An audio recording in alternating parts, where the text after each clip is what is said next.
नमस्कार। Lunar astro में आपका स्वागत है। आज का जो टॉपिक है वो है पूर्व फाल्गुनी नक्षत्र। पूर्व फाल्गुनी नक्षत्र सिंह राशि में 13 डिग्री 20 मिनट से 16 डिग्री 40 मिनट के बीच में है। अब इस नक्षत्र के अंदर बहुत सारी कहानियां हैं, बहुत सारी विशेषताएं हैं, पर उनमें से मैं सिर्फ दो चीजें आज मैं आपको बताऊंगा और जो बहुत सिग्निफिकेंटली प्रोमिनेंटली आपको दिखाई देंगी अपने आसपास पूर्व फाल्गुनी नक्षत्र के लोगों में।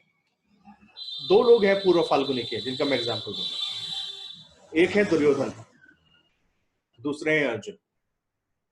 दोनों के दोनों बहुत अच्छे योद्धा हैं। दोनों के दोनों लड़ना जानते हैं। दोनों के दोनों राजकुल में पैदा हुए हैं और भोग सकते हैं जितना भी सुख साम्राज्य संपत्ति हो सकती है, वो सब कुछ इन दोनों के पास है। पर जिस तरीके से जो राजा है, क्योंकि राजाओं का नक्षत्र है, इसके अंदर अब आपको आराम से बैठना है और भोगना है। इस राजाओं के नक्षत्र के अंदर सबसे ज्यादा इंपॉर्टेंट होता है वो होता है राजा का एडवाइजर। क्योंकि राजा कभी भी खुद बाहर नहीं जाता। राजा के एडवाइजर्स उसको जो बताते हैं वो उन पे भरोसा करता है और उसके बाद उस पर एक्शन लेता है। तो इन दोनों लोगों के एडवाइजर्स देखिए आप, वो दो छोर हैं। एक तरफ शकुनी है। शकुनी पूरी महाभारत में एक ऐसे व्यक्ति हैं जो बहुत फोकस्ड हैं अपने गोल के लिए। कोई कुछ भी कर रहा हो, आप देखिए कि वो एक्शन करते हैं तो बाकी सब लोग सिर्फ रिएक्शन करते हैं, क्योंकि उन्होंने एक छोर पकड़ रखा है। और ये युद्ध नीति का एक बहुत बड़ा सूत्र भी है कि जब आप कभी युद्ध लड़ रहे हो किसी के साथ, आप कभी भी तब रिएक्ट मत करिए जब आपका दुश्मन आपको चाहता हो। आप तब रिएक्ट करिए जब आप चाहते हो। क्योंकि अगर आप जब रिएक्शन देने लगे हर किसी की छोटी या बड़ी बात पे, या हर किसी की ऑफिस पॉलिटिक्स में, या आपकी पूरी लाइफ में आपको काम आएगा ये सूत्र।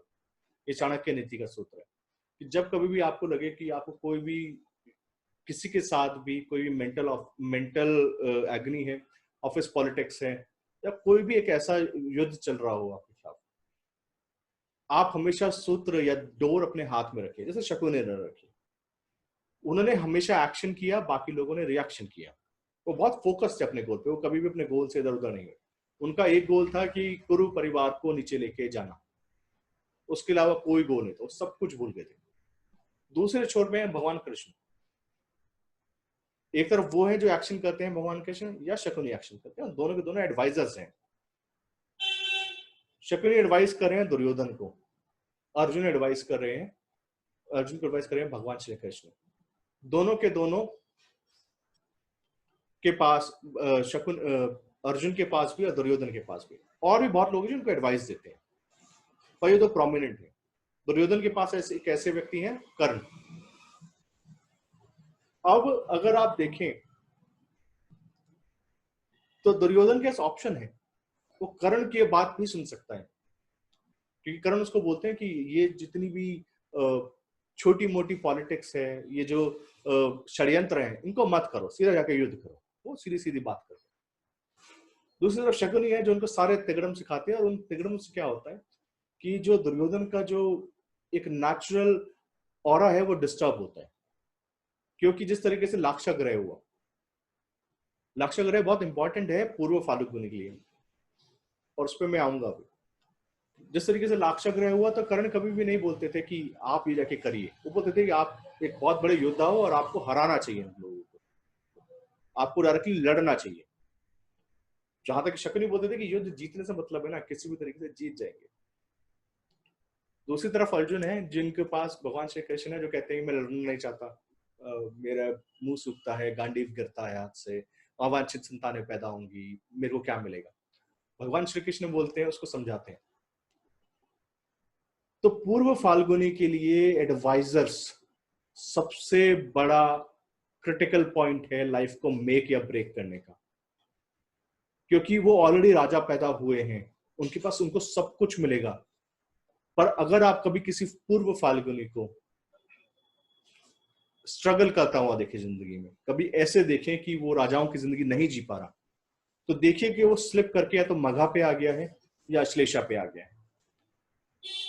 और अगर आप देखें कि वो और बड़ा राजा बन गया है, उसके सामने कोई टिकता नहीं, तो समझिए वो ज्येष्ठ तक जाने की तैयारी में है। क्योंकि जब तक आप इस एनर्जी को इस लाइफ टाइम में मास्टर नहीं करोगे, लाइफ टाइम आपको आगे बढ़ने का मौका नहीं देगी। जिस तरीके से जब तक आर्द्रा नक्षत्र के अंदर आप लोगों के अंदर गलतियां निकालते रहोगे, आप जब तक ये बोलते रहोगे कि इसने ये गलत करा, इसने वो गलत करा, ये सब गलत है, तब तक आप आदर से पीछे आ सकते हो, आगे पुनर्वसु पे नहीं जा सकते, क्योंकि आदर आपको सिर्फ और सिर्फ गलतियां निकालने सिखा रहे हैं। और आदर के अंदर आप गलती करोगे तो आपको लोगों के सोशल प्रेशर के अंदर उनके लिए काम करना पड़ेगा, जबकि पुनर्वसु के अंदर आप राजा बन के लोगों को वैलिडेट करते हो, आप बोलते हो कि ये ठीक है, मैं इनको वैलिडेट करता हूँ, और दुनिया भर के अंदर आप एक एज ए वैलिडेशन जाने जाते हो, क्योंकि आपने लोगों के सही गलत को, आपने ये मान लिया कि गलतियां हर किसी से होती हैं, गलतियों का हर एक प्रायश्चित है, ब्लैक एंड व्हाइट दोनों को मिला के लाइफ के अंदर आगे बढ़ना चाहिए। इस दुनिया में सबके लिए जगह है, ये पुनर्वसु का थीम है। तो सिमिलरली पूर्व फाल्गुनी, जब तक पूर्व फाल्गुनी अपने लिए अच्छे एडवाइजर्स नहीं चुनता, जब जो उनको कड़वी बात बोले, सच बात बोले और उनको रास्ता दिखाएं, तब तक पूर्व फाल्गुनी लाइफ में स्ट्रगल करता है। और वो रास्ता हो सकता है आसान नहीं है, वो रास्ता उसको पसंद नहीं है, वो बातें पसंद नहीं है, क्योंकि दुर्योधन को शकुनी की बातें इसलिए अच्छी लगती है क्योंकि वो मीठा बोलते हैं, श्री कृष्ण कड़वा बोलते हैं, और वो बात की लगातार बेइज्जती करते हैं, बेइज्जती उनके अंदर के स्वाभिमान को जगाते हैं, उनको लगातार बताते हैं ये काम इस तरीके से नहीं होगा, इस तरीके से होगा। तो दोनों ने अपने अलग अलग एडवाइजर्स चुने, और उसमें पार्थ को कई बार गुस्सा आता है कि आप करण की तारीफ तो करते हो, मेरी तारीफ नहीं करते, आप उसकी तारीफ तो करते हो, मेरे नहीं करते, क्योंकि जो एडवाइजर है उसको दोनों तरफ देख सकता है। क्योंकि जिस तरीके से मैंने कहा पलाश के फूल, क्योंकि जब पलाश के फूल जंगल में लगते हैं तो उस टाइम पे ना भ्रम क्रिएट होता है, उस टाइम पे ऐसा लगता है कि जो आपको दिख रहा है वो दिखता नहीं है, क्योंकि उस टाइम पे ऐसा लगता है कि जैसे जंगल में आग लग गई है। ऐसा महात्मा विदुर कहते हैं महाभारत में, जब पांडव लाक्षा ग्रह की तरफ जा रहे थे, वो बोलते हैं, वो उनको आगाह करते हैं, वो कहते हैं पलाश की ऋतु की जो ऋतु है वो एक ऐसी ऋतु है जिसके अंदर ऐसा लगता है, जिसको देखकर ऐसा लगता है कि जैसे जंगल में आग लग गई। देखिए, अब वो आग ना सिंबॉलिक है, वो कोई ऐसी आग नहीं है जो फिजिकल आग है।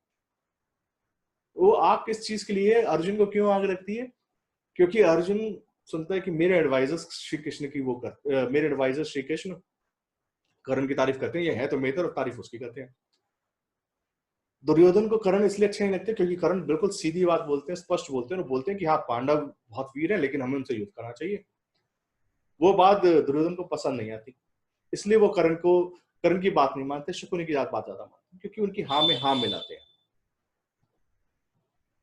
ये जो आग है जलन है, आपको पूर्व फाल्गुनी को बहुत सारे लोग ऐसे लाइफ में मिलेंगे जो उनके अंदर जलन क्रिएट करेंगे। आप देखना पूर्व फाल्गुनी का हीट बर्न दिल में यहां पर होता है। क्यों होता है? क्योंकि उसको लगता है कि मेरे ही अपने ना मेरे को धोखा दे रहे हैं, और कोई धोखा नहीं दे रहा, मेरे अपने ही मेरे को धोखा दे रहे हैं। मेरे को सब लोग ना सब लोग मेरे साथ रहते हैं, मेरे लिए काम करते हैं, मैं सब उनको सब कुछ करवाता हूँ, उसके बावजूद इस तारीफ उसकी करते हैं। रीजन भी वो आपको सुधारना चाहते हैं, वो आपको ये बताना चाहते हैं कि देखो करण के पास ना कुछ भी नहीं है ऐसा तो तुम्हारे पास है, उसके बावजूद वो लड़ रहे हैं। करण दुर्योधन को ये बताना चाहते हैं कि आप, और एक उसमें आता है कि जब करण उनको बोलते हैं कि आपके अंदर सारी वो ताकत है जिससे आप लड़ सकते हो, आप घबराते क्यों, आप जाओ उठो लड़ो, क्योंकि वो आपके अंदर का आत्मसम्मान को जगाना चाहते हैं। तो पूर्व फाल्गुनी को अपने एडवाइजर्स बहुत सोच समझ के चुनने चाहिए। अगर वो ऐसा नहीं करेंगे, अगर कभी ऐसा हुआ कि उन्होंने गलत एडवाइजर्स चुन लिया, तो यही जो पॉइंट है ना, यही मेक और ब्रेक है। आपको आइडेंटिफाई कैसे करना है ड्यूरिंग द रीडिंग। आप देखिए कि उसके अंदर क्वालिटीज उत्तरा फाल्गुनी की है, चित्रा की है, हस्त की है, ज्येष्ठा की है, कौन सी क्वालिटी उसके अंदर दिखाई दे रही है, कितना कितना प्रोग्रेस कर गई लाइफ के अंदर। कहीं ऐसा तो नहीं है अभी भी हीट बर्न से है और ये कहीं पीछे भागता हुआ मगा की तरफ या अशीर्षक की तरफ प्लानिंग प्लॉटिंग और सारे के सारे ऐसे हथकंडे अपना रहा है किसी चीज को अपनाने के लिए। तो ये जो प्रोग्रेशन ऑफ द नक्षत्र है, अश्विनी से चालू करा था हमने, उसके 3 साइकिल्स हैं। प्रोग्रेशन ऑफ नक्षत्र हम लोगों ने अश्विनी से लेकर अश्लेषा तक करा, अभी माघ से ज्येष्ठा तक करेंगे। तो प्रोग्रेशन देखिए कि कहां पर वो इंसान स्टैंड आउट करता है, चीजों से पीड़ित है, क्या उसके सिम्टम्स हैं, क्या वो सही में पूर्व फाल्गुनी पे खड़ा हुआ है, पूर्व फाल्गुनी से आदतें हैं उसकी। दूसरी बात, पलाश के फूल जो बहुत इंपॉर्टेंट है। पलाश के फूलों का बहुत सारा इस्तेमाल आयुर्वेद में जितने भी आपके रिप्रोडक्टिव ऑर्गन्स हैं उनको ठीक करने के लिए होता है, क्योंकि जो पूर्व फाल्गुनी है उसका एक सिंबल जो है प्रजनन शक्ति भी है। और ये इसके जो फूल है सबसे ज्यादा इस्तेमाल होते हैं ऐसी चीजें बनाने में जो रिप्रोडक्टिव ऑर्गन्स की बीमारियां ठीक करते हैं। यहां तक कि एक चूर्ण बनता है जिससे ना आपका जो बोलते हैं कि अगर बुढ़ापा आने वाला हो तो वो भाग जाता है।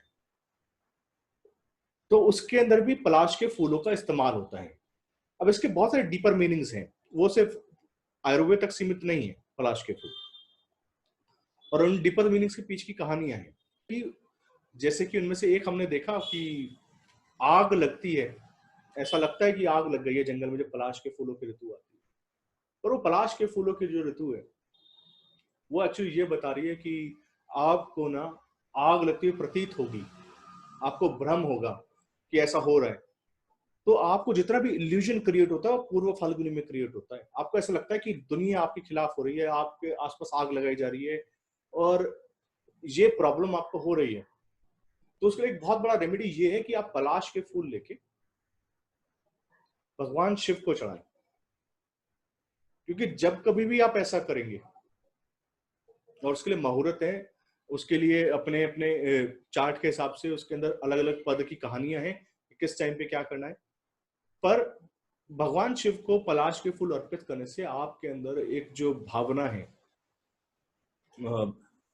कि धोखा हो गया है मेरे साथ, आपके सीने में जो जलन है या किसी और से ईर्ष्या है किसी बात को लेकर, वो कम होती है।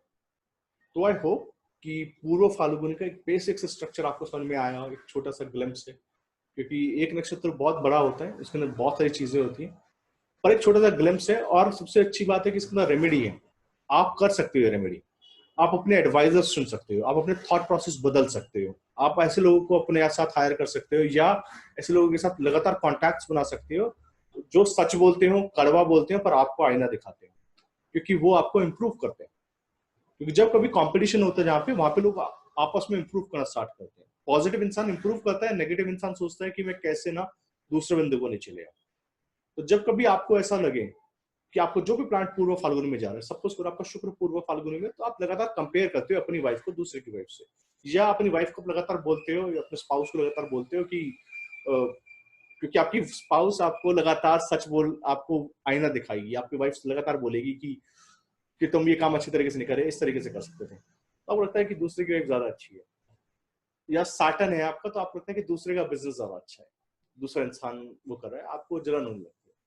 तो आप लगातार देखिए कि जो भी प्लांट आपका पूर्व फाल्गुनी में जा रहा है वो आपके अंदर कहीं ना कहीं ईर्ष्या तो क्रिएट नहीं कर रहा, और कर रहा है तो आपको इंप्रूव करने की जरूरत है। क्योंकि जब आप अपने आप इंप्रूव होते हो तो बाकी सब ना अपने आप नीचे हो जाते हैं।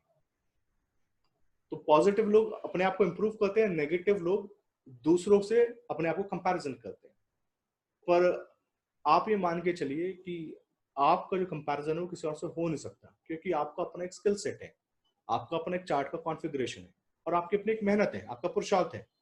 हो सकता है सामने वाले इंसान ने ज्यादा पुरुषार्थ करा हो इसलिए उसको मिल रहा है, या वो कहीं से और सीख के आया हो।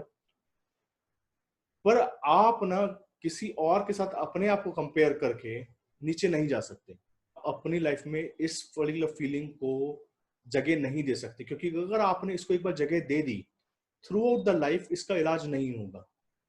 आपको लगातार ऐसे लोग चाहिए जो आपको लगातार कंस्ट्रक्टिव फीडबैक दें, बोलें कि ये काम इस तरीके से अच्छा तरीके से हो सकता था, इस काम को आप इस तरीके से कर सकते हैं, और आपको सुनना चाहिए।